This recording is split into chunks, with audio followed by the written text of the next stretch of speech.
Se fixer des objectifs, c'est important. Et il y en a un qu'on se fixe très souvent, même si on ne le dit pas, c'est celui du 100%. La réussite, la perfection, le but ultime. Mais lorsque nous l'atteignons, eh bien, il y a une petite voix qui nous dit « Est-ce qu'on a visé assez haut ? Est-ce qu'on est vraiment satisfait ?» Et c'est vraiment une question que je me pose moi aujourd'hui, c'est au-delà de déterminer les objectifs, c'est est-ce que je dois viser toujours le meilleur ? Est-ce que je dois atteindre surtout ce meilleur ? Et ce que je te propose, c'est qu'on réponde à cette question dans le podcast et qu'on se retrouve à la fin de l'épisode parce que j'aimerais beaucoup échanger avec toi dessus.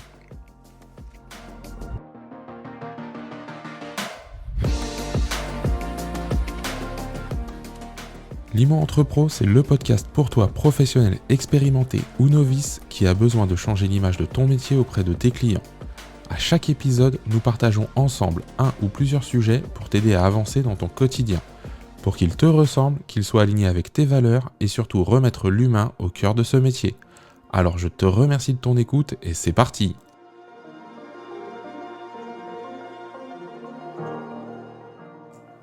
Les objectifs.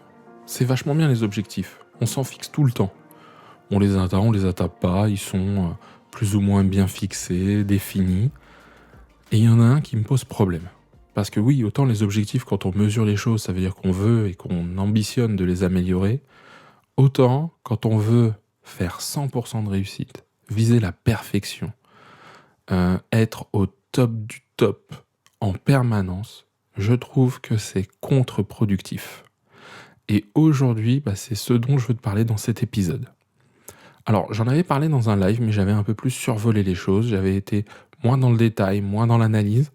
Aujourd'hui, l'idée, c'est de te partager une vraie réflexion sur peut-être des choses, des comportements que tu as dans ton domaine professionnel et de se dire, est-ce qu'en fait, je prends les choses dans le bon sens ? Est-ce qu'au contraire, ça ne me nuit pas ? Ça m'empêche d'être créatif, ça m'empêche de m'exprimer comme je le voudrais. De me dire, tiens, là, il y a peut-être des choses à explorer que personne n'a fait. Mais comme on n'a pas de feedback, pas de retour, je me dis, tiens, j'y vais pas.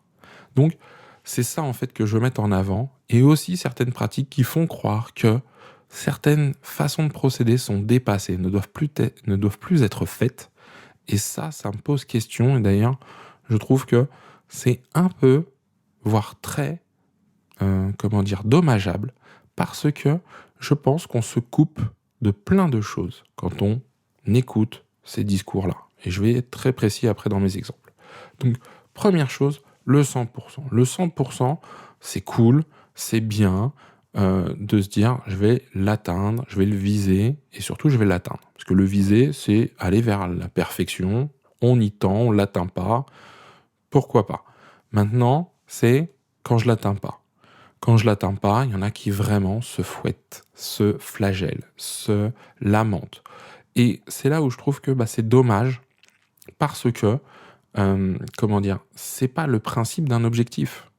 Un objectif est là pour motiver, pour donner une tendance, pour donner un axe, pour avoir des actions qui correspondent à l'objectif visé, mais il est tout sauf fait pour être anxiogène, démotivé, mettre la pression. Voilà ce que n'est pas un objectif. Et le 100%, pourtant, il est là. Et je te le dis parce que moi, je l'ai vécu. Dans mon passé de formateur et formateur en BTS immobilier, je visais le 100% de réussite pour mes classes, pour mes étudiants, mais aussi parce que un peu de fierté, voire d'arrogance en disant « Ah, j'ai réussi », même si c'était pas moi le premier impliqué, à me dire « Tiens, j'ai réussi avec une classe à obtenir 100%. » Sauf que je l'ai jamais eu, je crois pas l'avoir eu, ou peut-être une fois, ce qui est déjà pas mal, sachant que le taux était bien moins bon. Mais surtout, pour avoir 100%, et je prends le cas du BTS, il faut avoir 10 ou plus. Mais 10 sur 20, c'est être moyen. Donc, derrière cet objectif, je me disais, mince, j'arrive même pas, quand je l'atteignais pas, à dire, je n'ai même pas réussi à obtenir des étudiants moyens, des élèves moyens. C'est quand même grave de se dire ça. Tout le monde ne réussit pas. Et là, je vais en venir au métier. Et oui, parce que tu pourrais te fixer comme objectif que chaque rendez-vous se transforme 100% en mandat. Mais une fois que tu vas l'avoir atteint, la vraie question c'est, est-ce que ce sont 100% de mandats exclusifs ?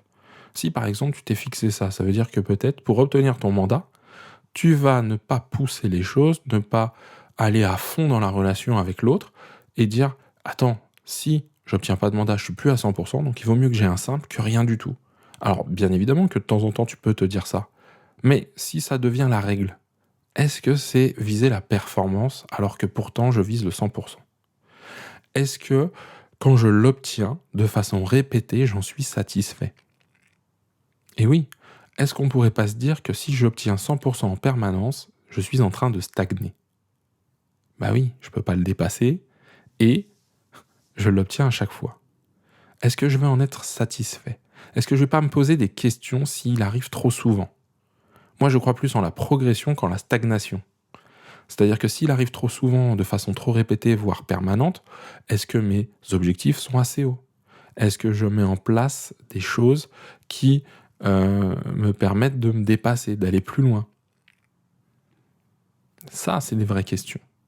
Et ça vaut pour tout le temps. Parce que même, et là j'attire ton attention, tu as des communications qui font que on te dit ou on te vend, et je pense que tu n'es pas dupe quand même, mais je suis obligé d'en parler, parce que parfois moi j'ai vraiment le sentiment d'être un peu mesuré, mais je crois que la vie est faite d'équilibre, de mesure, que y ait plein de choses qui sont dichotomiques, pourquoi pas, mais quand même, tout n'est pas oui, non, blanc, noir, c'est pas comme ça. En tout cas, je ne crois pas. Et quand tu es face à un client et qui te dit non, c'est pas forcément définitif. Quand toi, tu rates une pige, eh bien, c'est pas forcément définitif. Et donc, on avance. C'est pas parce que je fais une pige que je la rate que je dis j'en fais plus jamais. Non, il y a peut-être des moments où je vais y revenir. Et donc, pourquoi je dis ça? Parce que j'ai vu des vidéos tournées de personnes qui font quoi? En 2022, vous faites encore de la pige? Mais non, nous, aujourd'hui, on vous propose une communication digitale qui vous permet de. Moi, la question que je pose, c'est pourquoi opposer les choses? Ça, c'est vraiment une question que je me pose. C'est en fait, dans la communication, et dis-moi si ça t'impacte ou si tu y crois, et que peut-être je me fourvoie, je me trompe dans ce que je suis en train de te dire, mais la vraie question, elle est plus de se poser en se disant, mais est-ce qu'il y a vraiment une unique solution? Moi, c'est ça en fait que je me dis. Parce que si je fixe 100% d'objectifs sur la communication digitale, par exemple, est-ce que je peux faire reposer tout mon business là-dessus? J'ai échangé avec un directeur d'agence qui me disait on a de plus en plus d'outils digitaux, machin, on passe un temps extraordinaire à les remplir, à les configurer, y mettre nos données, etc. Ce que je constate, c'est surtout qu'on est de moins en moins avec les clients. Et pourtant, je suis un geek et je ne donne pas tort à ce directeur d'agence. C'est vraiment, moi, quelque chose qui me surprend. C'est que, on entend des choses, on nous dit, tiens, c'est le 100% ici, etc., etc. Et ce qu'on ne te dit pas, ou en tout cas ce qu'on ne met pas en avant quand on veut t'attirer à toi avec ces façons de communiquer, par exemple, c'est sur la communication digitale. On va te dire que très souvent, il faut passer par la vidéo, te mettre en avant, c'est du personal branding, etc. Très bien.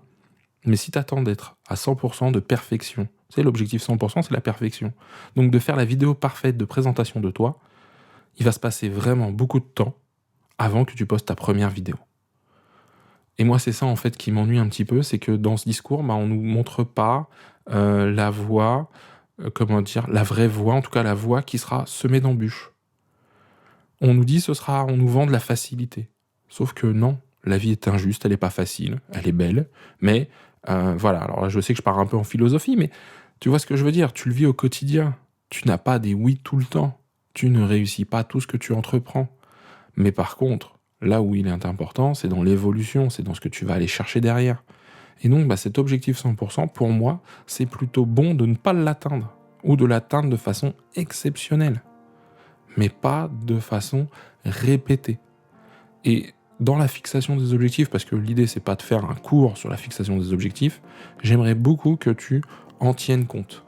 Et d'ailleurs, je t'invite, parce que là on arrive à la fin de l'épisode, c'est à venir en parler avec moi. Et pour ça, tu peux le faire en me contactant via les réseaux sociaux. On va faire simple. Tu me contactes directement sur un de mes profils, ils sont en description, et tu viens me donner ton avis sur l'objectif 100%. Parce que je pourrais arriver en disant on va viser l'objectif ou on va atteindre l'objectif 100%, machin, etc. Mais déjà, je ne le vivrai mal parce que je pense que je serais un menteur.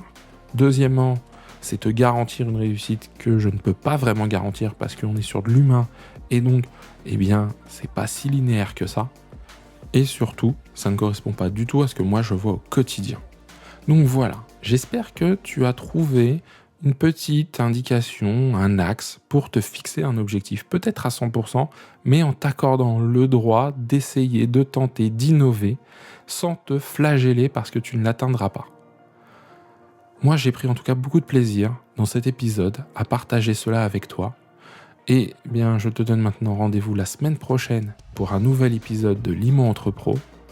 Et avant de te quitter, comme d'habitude, prends soin de toi et de tes clients.